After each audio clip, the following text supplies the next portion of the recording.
the American 180 automatic drum loader. To use this, first thing you do is figure out what type of power source you're going to use. You can either use AC or you can use the battery like we're going to do today. Battery is not included. The default option is a DeWalt battery.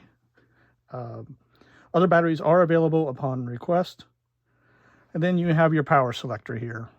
This way for AC and all the way to the right for battery. In the middle, it's off. As a general note, when you're not using the loader, don't leave the battery in here. It will slightly discharge it over time. Also, the loader does not charge the battery.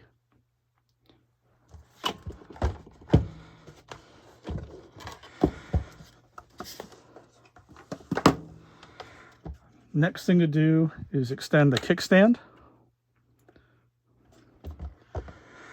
This puts the loader at a slight angle so that gravity can help make loading the drum a bit easier.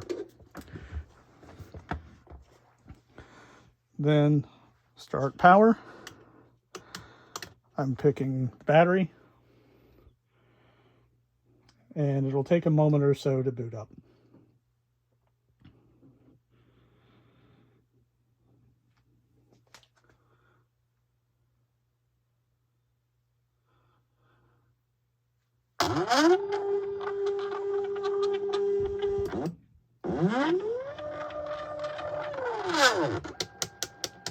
When the loader does boot up, it will automatically home everything and set the proper 0 point.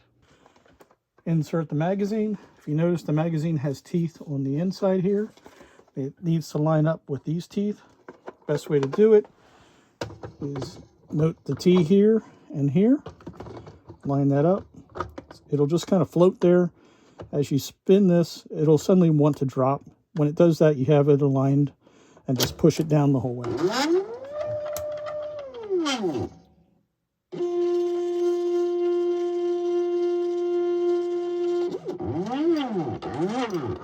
Next thing to do is put some ammo in the hopper.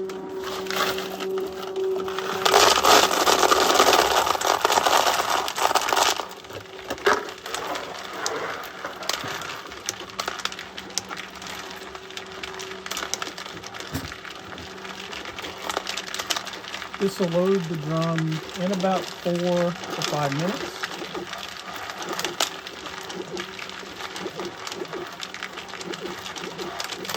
This will also load drums with the aluminum bottom plate, although I prefer using the Lexan clear plate. As you can see, everything is loading correctly. Nothing's cross-loaded. It comes down to a personal preference. Also, the Lexan covers seem to have a little bit more forgiveness to them. The aluminum plates are still a possibility.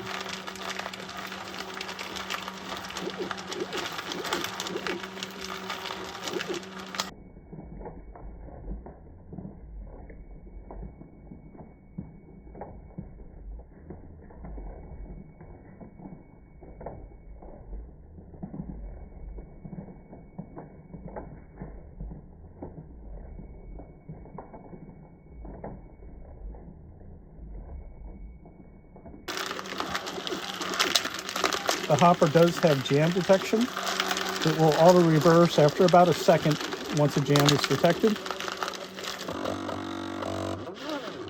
Like that. Try and clear out any jams. That works most of the time. Let's review the switch options. The red is to stop the machine if something goes wrong.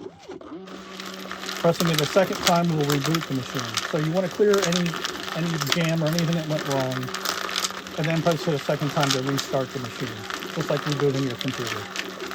This switch here, when it's on the on position, will load the drum to its full capacity. When it's off, it'll download it by one layer, which is 55 rounds. The green button is for example, to stop the machine and load the remaining ammunition that's stuck in the belt. The belt here holds about 8 rounds. And the blue button here is to do a clean shutdown of the machine, which you should do every time that you power cycle it down here on the switch.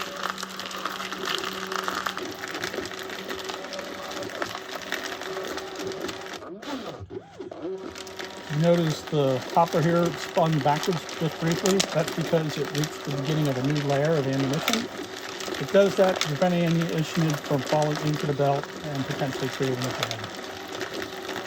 And it'll do that auto reverse every time it reaches a new layer.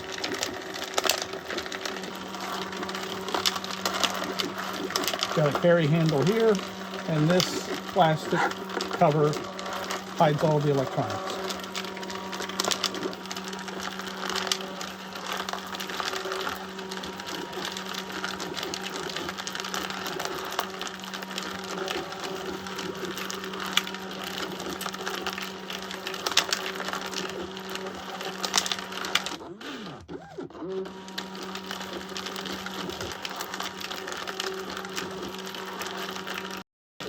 The loader uses 4 stepper motors, a Raspberry Pi, 3 lasers, and a bunch of switches.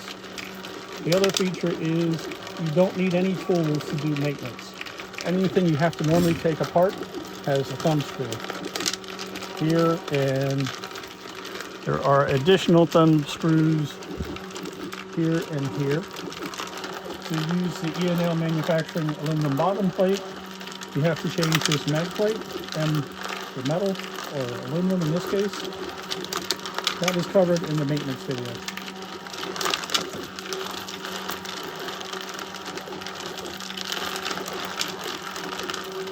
As the loader reaches capacity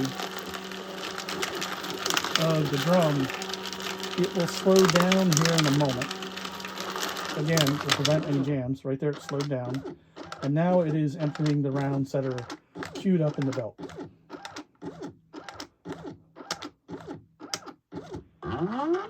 And then the drum ejects. Now you go have fun with your American 180. So you remove the drum, just lift up. The belt does a clear check. To load the next drum, I always start with an empty drum. Just put it on the loader like you did in the beginning. When you're done, press the blue button. It'll safely shut down the Raspberry Pi. Park the slider for transport. Again, if you're going to transport this via an airline or UPS, FedEx, put those 2 retaining screws back in. What's this about retaining screws? When the unit ships to you, it'll have 2 screws here that lock down this entire drum mechanism to prevent damage during shipment. If you're going to transport the loader after you receive it via FedEx, UPS, airline, you're going to want to put those screws back in to prevent any damage. But the important thing is to remember you have to remove them before you use the loader, because it completely locks this slider into place. One question that comes up is, how long do I expect the loader to last? My answer to that is, I hope a very long time. Items that are under high heat and or stress are made of nylon carbon fiber. They're rated for well over 100 C. The other plastics, such as here, are rated over 75 C, being made of PETG carbon fiber. The electronics have been way overrated as well. For example, the motors only draw 0.4 amps. However, the motor control boards that drive them have been rated for about 1.5 amps. The Raspberry Pi uses an SD card. That SD card that's in this unit is a high endurance, high reliability SD card. So anywhere I could put a little additional expense, if you will, into maintaining long-term reliability, I've done it.